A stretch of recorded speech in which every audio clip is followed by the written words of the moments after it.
عشق میں اشعار گنگنا رہی ہے، لہذا آپ اس کے گھر کے اندر داخل ہو گئے۔ بوڑھی اماں کو جا کر کے سلام فرماتے ہیں۔ بوڑھی اماں عرض کرتی ہیں کون ہو؟ کہا کہ عمر ابن خطاب تیرے دروازے پر آیا ہے۔ کہا کہ رات کے اندھیرے میں عمر اس بوڑھی اماں سے تجھے کیا کام پڑ گیا؟ فرمایا کہ اماں کام کوئی نہیں، لہذا ان اماں کہتی ہیں آپ امیر المؤمنین ہیں، آؤ چارپائی پر آ کر کے بیٹھ جاؤ، لہذا وہ منع کر دیتے ہیں اور زمین پر جا کر کے بیٹھ جاتے ہیں۔ اماں فرماتی ہیں اے اللہ کے لاڈلے کیوں اس چارپائی پر آ کر کے نہیں بیٹھتے؟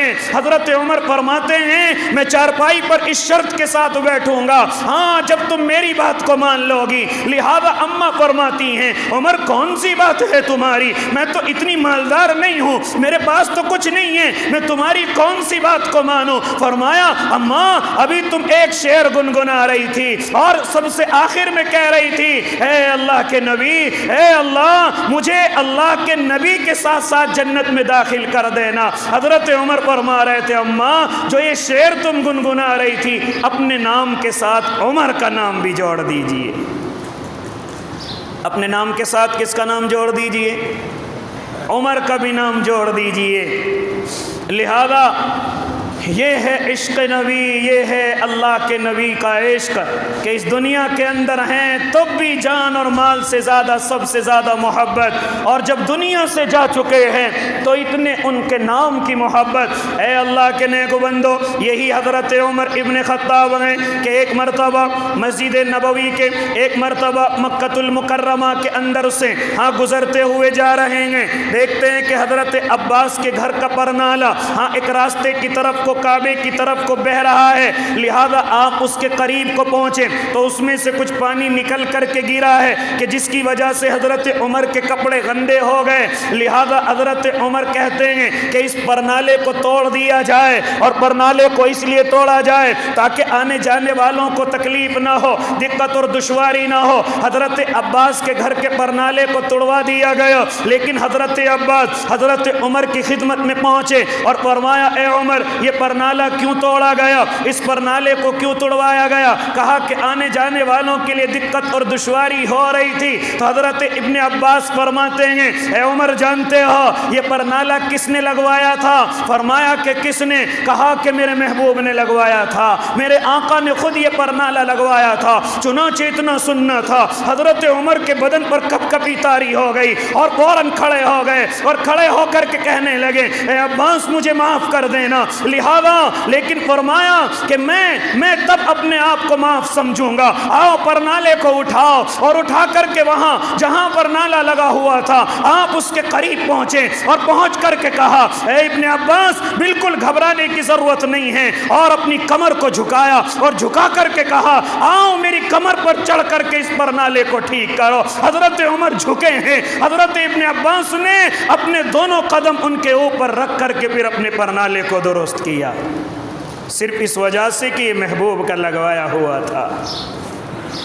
وقت کے امیر المؤمنین ہیں، 22 لاکھ مربع میل تک حکمرانی ہے، 22 لاکھ مربع میل تک اللہ کے اس نیک بندے کی حکمرانی، اور قیصر و کسریٰ جس کے نام سے کانپ رہا ہو، آج وہ اپنے نبی کے عشق میں حضرت ابن عباس کے سامنے جھک کر کے کہہ رہے ہیں کہ میری کمر پر اپنے پیروں کو رکھ کر کے اس پرنالے کو درست کرو، اس پرنالے کو ٹھیک کرو۔ آج میں اور آپ بڑے بڑے دعوے کرتے ہیں لیکن صرف خالی شور مچاتے ہیں، اندر دلوں میں میرے اور آپ کے میل اور کچیل بھرے پڑے ہیں، نہ اطاعت رسول ہے اور نہ اتباع رسول ہے، نہ رسول کی اطاعت میری اور آپ کی زندگیوں کے اندر ہے اور نہ اتباع رسول میری اور آپ کی زندگیوں کے اندر ہے۔ او اللہ کے نیک بندو، اس کے بعد نام آتا ہے حضرت عثمان ابن عفان رضی اللہ تعالیٰ عنہ کا۔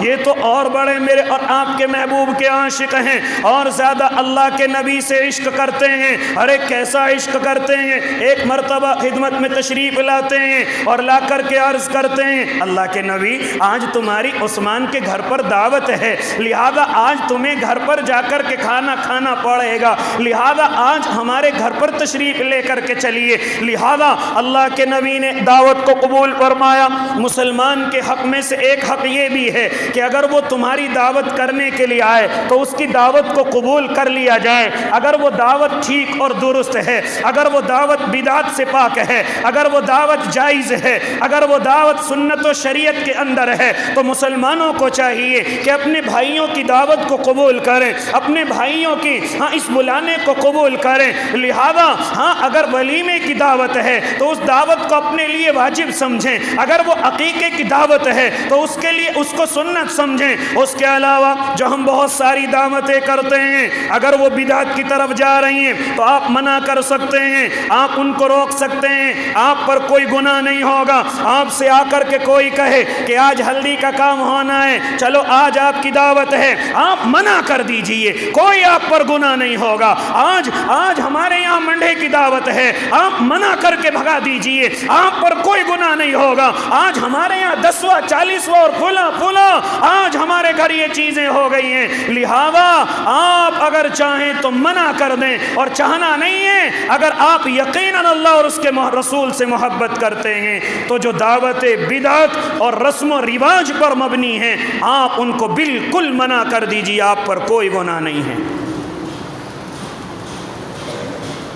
لیکن اگر کوئی محبت کے اندر آپ کو اپنے گھر کے اندر بلانا چاہے، عقیقہ یا ولیمہ یا اس کے علاوہ اور اللہ کے شکریہ کے طور پر وہ اللہ کے بندے تمہاری دعوت کرنا چاہتے ہیں تو قبول کر لینی چاہیے، جانا چاہیے۔ اس کے علاوہ آج کل جب بیچ میں ایک بات آ گئی تو میں آج کل ایک بات اور کرتا چلوں جو میں دیکھنے میں نظر آ رہا ہے۔ آج کل میں اور آپ دعوتیں کر رہے ہیں نیاز کی، یہ نیاز کا لفظ کہاں سے آ رہا ہے؟ اے اللہ کے نیک بندو، اس مسئلے کو بھی سمجھنا ضروری ہے۔ اگر آپ نے اپنا مکان بنایا ہے، اگر آپ نے کوئی اچھی چیز خریدی ہے اور آپ اللہ کے شکریہ کے طور پر اللہ کے نام پر دعوت کرنا چاہتے ہیں تو آپ کی اس دعوت کو جائز قرار دیا جائے گا، اور اسی طریقے سے کھانے والوں کے لیے بھی جواز ہے کہ وہ اس دعوت کو قبول کر لیں۔ لیکن نیاز کی اور بہت ساری شکلیں ہوتی ہیں، یاد رکھنا بہت سارے حضرات کہ ہم فلاں بزرگ کے نام پر اس جانور کو قربان کر رہے ہیں، فلاں بزرگ کے نام پر ہم اس جانور کو قربان کر کے لوگوں کو دعوت کھلائیں گے۔ یاد رکھنا یہ دعوت بالکل ناجائز اور حرام ہے۔ جو اللہ کے نام کے علاوہ کسی اور کے نام پر بنائی جائے، جو اللہ کے نام کے علاوہ کسی اور کے نام کے ساتھ ساتھ اس دعوت کو جوڑا جائے تو نہ کرنے والے کے لیے جائز ہے، نہ جانے والے کے لیے جائز ہے۔ ہاں اگر اس کے اندر اللہ کی رضا ہے اور اللہ کا نام شامل حال ہے کہ میں نے جانور تو اپنے اللہ کے نام سے قربان کیا ہے، لیکن اس کا ثواب میں فلاں بزرگ کو پہنچانا چاہتا ہوں، اس کا ثواب میں فلاں مرحوم کو پہنچانا چاہتا ہوں، تو پھر میرے بھائی اس دعوت کے اندر صرف غریبوں کا حصہ ہے، مالداروں کا کوئی حصہ نہیں۔ آج کل ہم دعوتوں کے اندر بھی امتیاز سے کام نہیں لیتے، بس جہاں دے گی دکھائی دے گئی فوراً دعوتوں پر ٹوٹ پڑتے ہیں، معلوم ہی نہیں کرتی یہ دعوت کس چیز کی ہے، کیا ہے، یہ ہمارے لیے جائز بھی ہے یا نہیں ہے۔ اس لیے تحقیق ضروری ہے، آپ اس کی تحقیق کیجئے، تحقیق دسترخوان پر جا کر کے نہ کیجئے۔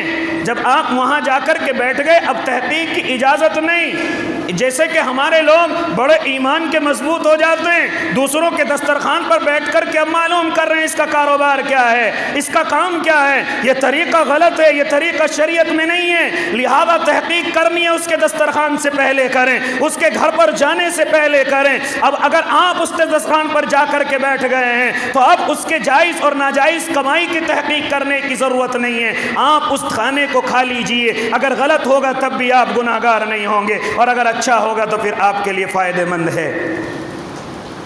دسترخوان پر بیٹھ کر کے تحقیق نہیں، اس سے پہلے تحقیق کیجئے کیا کام کرتا ہے، کیا کاروبار کرتا ہے۔ بہت سے حضرات وہیں دسترخوان پر بیٹھ کر کے بھائی کیا کام کرتا ہے یہ آدمی، یہاں تک کیوں آیا بھائی؟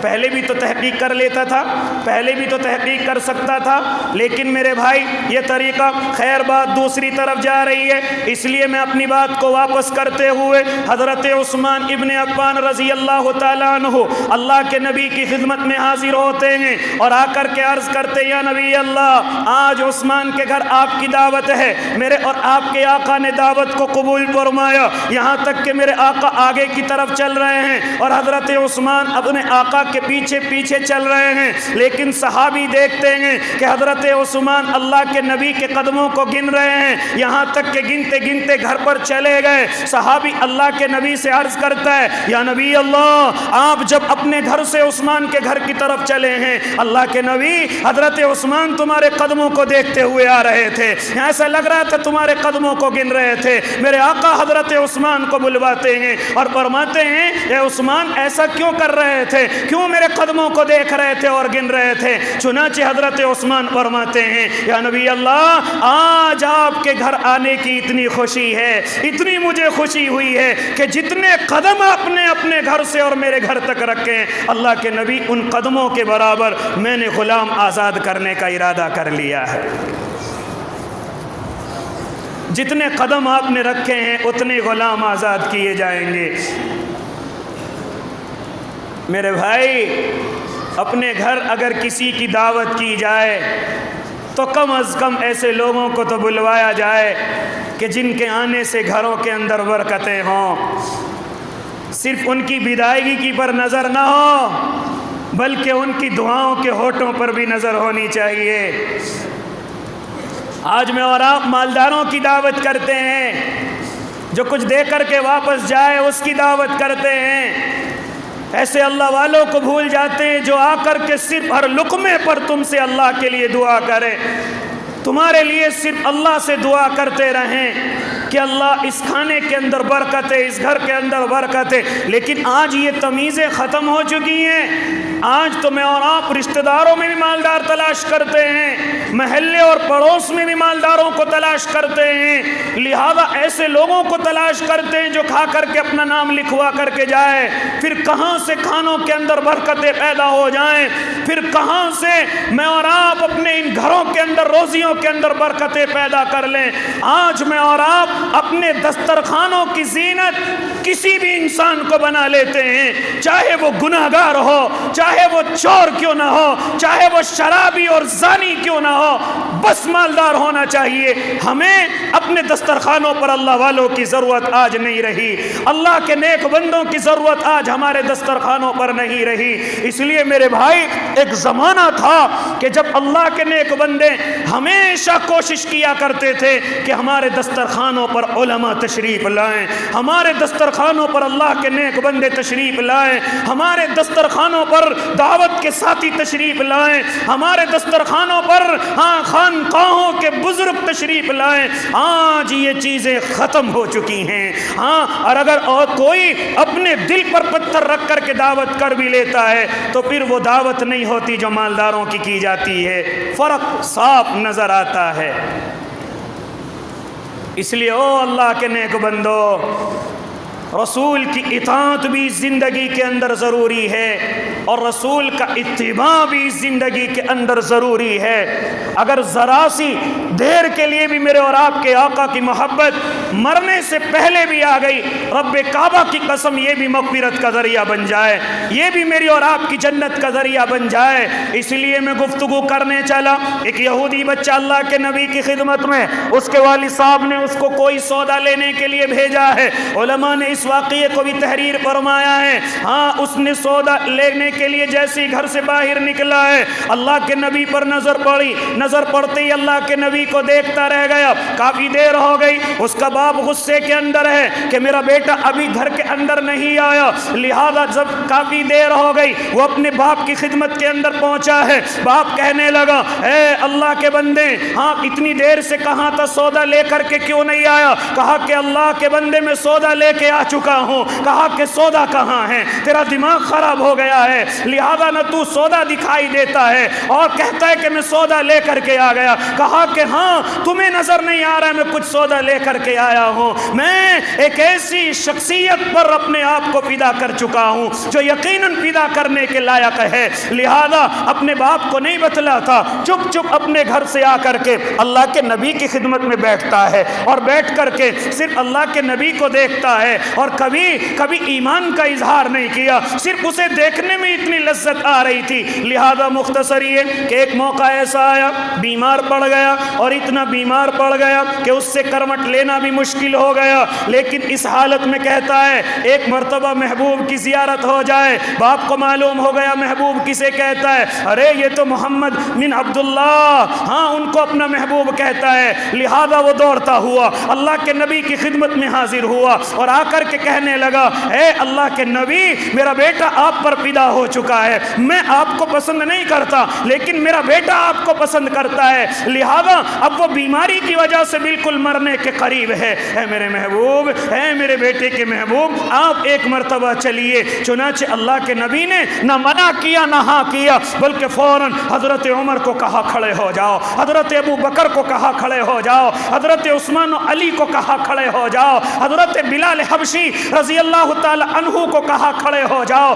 چنانچہ ان 4-5 صحابہ کے ساتھ میرے اور آپ کے آقا اس یہودی بچے کی خدمت میں پہنچے ہیں۔ چنانچہ وہ بالکل بے ہوشی کی حالت میں ہیں، میرے آقا اس کے قریب جا کر کے بیٹھے اور جا کر کے اس کے پیشانی پر ہاتھ رکھا، جیسے یہ دست رحمت رکھا گیا فوراً اس کی آنکھ کھل گئی اور دیکھتے ہی محبوب کو مسکرانے لگا۔ لہذا جب اللہ کے نبی نے دیکھا کہ مسکرا رہا ہے، میرے آقا فرماتے ہیں، او میرے بچے ایک مرتبہ میرے اللہ کا کلمہ پڑھ لے۔ اس حالت میں کہا کہ تو ایک مرتبہ پڑھ لے، پھر میں جانوں، پھر اللہ کی جنت جانے۔ ایک مرتبہ اس نے اپنے باپ کی طرف دیکھا، باپ نے کہا جب تو ان پر فدا ہو چکا ہے تو ان کی بات کیوں نہیں مانتا؟ لہذا باپ کی طرف سے جب یہ بات آئی فوراً اس نے کلمہ پڑھنا شروع کیا، اشہد ان لا الہ الا اللہ واشہد ان محمد الرسول اللہ۔ جب یہ محمد الرسول اللہ کا لفظ نکلا فوراً اس دنیا سے رخصت ہو گیا، فوراً اس کے اندر سے روح پرواز کر گئی۔ لہذا باپ نے کہا جب یہ ایمان کی حالت میں دنیا سے گیا ہے اب میں اس کا کیا کروں؟ لہذا اب تم ہی اس کو اپنے ساتھ لے جاؤ اور جیسا تم چاہو اس کے ساتھ کرو۔ اللہ کے نبی نے فرمایا ابو بکر، عثمان، علی، عمر، حضرت بلال فوراً جنازے کو اٹھایا جائے، فوراً جنازے کو اٹھایا جائے۔ اللہ کے نبی لے کر کے آئے، جنازے کی نماز پڑھائی اور پھر اس کو لے کر کے خود قبر کے اندر اترے۔ صحابہ کہتے ہیں کہ ہم نے اس وقت میں اللہ کے نبی کو دیکھا کہ آپ کے پیر پورے زمین پر نہیں لگ رہے تھے، آپ پنجوں پر چل رہے تھے اور آپ کبھی کبھی آسمان کی طرف دیکھتے ہیں، مسکراتے ہیں۔ لہذا جب تدفین سے فارغ ہو گئے صحابہ نے عرض کیا، یا نبی اللہ آپ کے پیر مبارک زمین پر نہیں تھے، کس طریقے سے آپ چل رہے تھے؟ میرے محبوب فرماتے ہیں کہ اس اللہ کے نیک بندے کی محبت میں فرشتوں کا اتنا ہجوم اس زمین پر آیا ہوا تھا کہ میرے پیر رکھنا مشکل ہو رہا تھا۔ جب بھیڑ ہوتی ہے آدمی پنجوں پہ ہی کھڑا ہوتا ہے نا، کہیں میرا پیر کسی فرشتے کو نہ لگ جائے، اور بار بار آسمان کی طرف دیکھ رہا تھا کہ جنت کی حوریں استقبال میں کھڑی ہوئی تھی، کب یہ بچہ ہمارے پاس آئے، کب اس کا استقبال کیا جائے۔ تو ذرا سی دیر کی محبت بھی مجھے اور آپ کو جنت کے اندر لے جانے کے لیے کافی ہے۔ اس لیے میرے بھائی انشاءاللہ ارادہ کرو اللہ کی بھی اطاعت کریں گے، انشاءاللہ اپنے محبوب کی بھی اطاعت کریں گے اور انشاءاللہ اتباع بھی کریں گے۔ اتباع کا فرق سمجھ گئے؟ اپنے محبوب کے نقش قدم پر چلنے کی کوشش کریں گے، بلکہ چلنا ہی ہے ان کے نقش قدم پر۔ اسی کے ساتھ ساتھ میں آخری گفتگو اور آپ سے کرتا چلوں میرے بھائی، اس وقت میں ایک بڑا معاملہ ہمارے اس ملک کے اندر پیش آیا ہوا ہے، لیکن ایسے وقت میں آپ سے